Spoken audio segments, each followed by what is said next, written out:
Alright, sorry I haven't made a video in so long.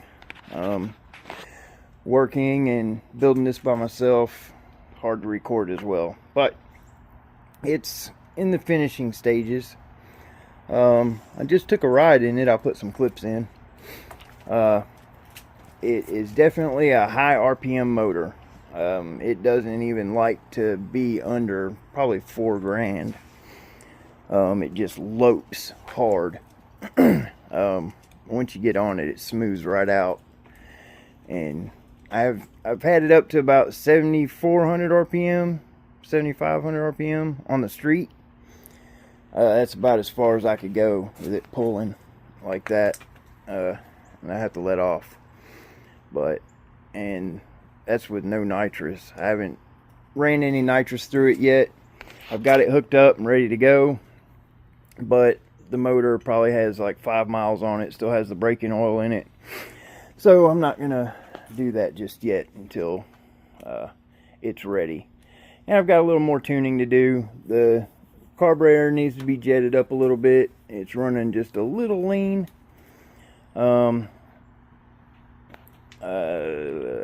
Let's see. I've got my timing set. This thing likes a lot of timing too. I've got it, the distributor set at 40, and then I've got my my MSD timing knob in here. Let's see, timing control right there. So it goes up to 16. So what I do is I set, dang it, it's not coming into focus right there. So at 8, I've got it set at 40 degrees. So I can go down 8 degrees or up 8 degrees. That's the same way I've got it set on the S10. I just like to be able to go down or up. You know, I can do whatever I want, and I don't have to loosen the distributor at all. I redid the interior, new seats, new carpet, cleaned it up a little bit. All the bolt holes that were in the floor, God, there was a lot. I welded them all up, grinded them all down, painted, sealed, whole deal. So now the floor is in good condition. Let's see. Motor runs good. Like I said, just a little tuning to do, a little figuring out. I think once I get the carburetor jetted up, then everything will come together. Let's see. Oh, one thing with these new headers, they're a little bigger, and with this thing being rear steer meaning that the steering components are behind the cross member, it hits the headers, so I have very little turning radius. So I'm gonna have to see, this cross member right here keeps you from having it in the front, which I'm gonna have to cut that out and put a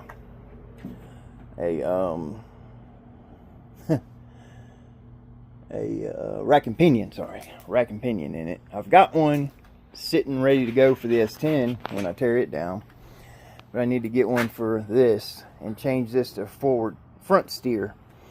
Then I won't have any steering problems.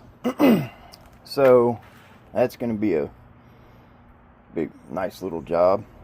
And I'll have to get a couple of kits. So I'll have to get the rack.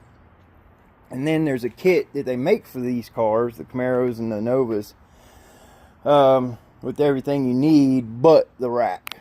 So I'll have to get that, cut that out, weld in what I got to weld in, and I've got to do it. And I've got to do it soon, because I can't really drive around on the street like that. I have streets around here that are kind of like a fork, and when you turn a certain way on it, I'm about to go off the other side of the road trying to turn. And this thing doesn't slide sideways very good, so I can't just tap the gas and spin it around. This thing just, I don't know, it wants to hook too much. It'll lift the front end up and I'll lose my steering.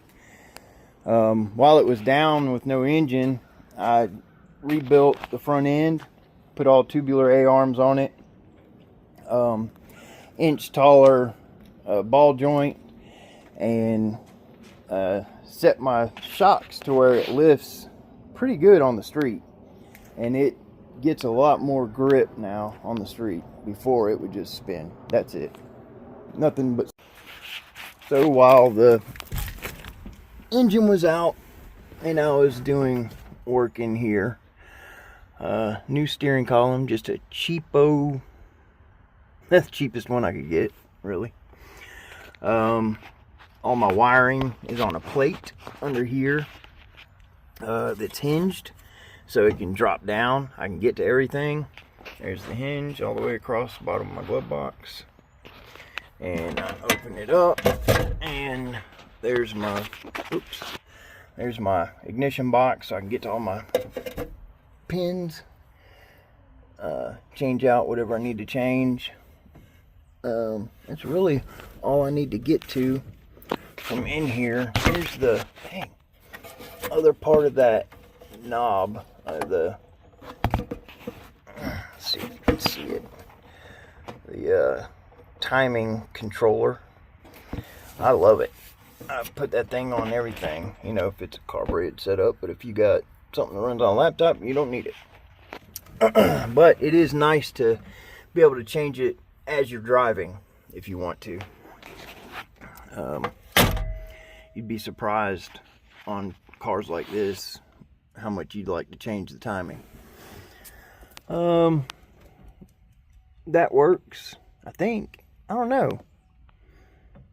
It hasn't shifted on its own, but I've got it set at like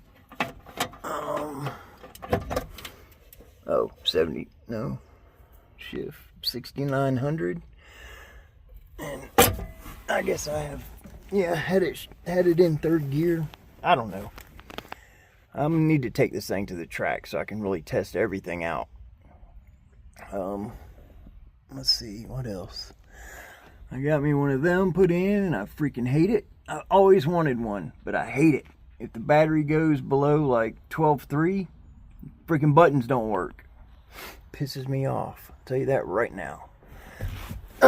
So I've got the ones with the button or the switches that stick out, like toggle switches. I got those in the S10. I've got extras to put in here, but I found one of them real cheap, and I see why. I mean, it makes me mad. I used some of the old switches that were already in here just to save money. I got some aluminum, some black aluminum off of Amazon to make new panels where there's big holes from previous owners. I made one over there, made one right there, made one up here. Or no, that's one of the old panels that was in here. It's plastic. Made one for that, just to fill in the big old holes. I guess that's about everything that I've done to it since I've had it apart. So, maybe more to come, but there's more to do to it, that's for sure. Here's some clips of some drives. Not too exciting, but it ain't got a tag on it right now, and I'm not trying to get it taken from me. But when I get a tag on it, then I'll go crazy. So, I need to get a power steering pump that has a remote filler in it. I need to get one of them because I can't fill it with the vacuum pump in the way. Alright, till next time.